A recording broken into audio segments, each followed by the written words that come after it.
2013 vaig fundar una petita productora audiovisual que es diu Pontes Films, l'agència per cert es diu Pontes, l'agència literària Pontes, també amb seu aquí.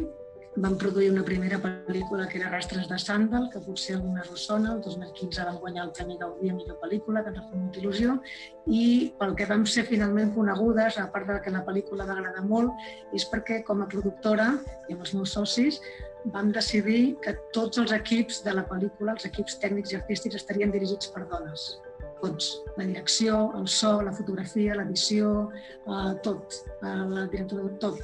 Els més tècnics i els més habituals, com perruqueria i maquillatge, també, evidentment. La música, la banda sonora la va composar una dona, i a totes les entrevistes només em preguntaven això, però per què? Que estrany, però per què?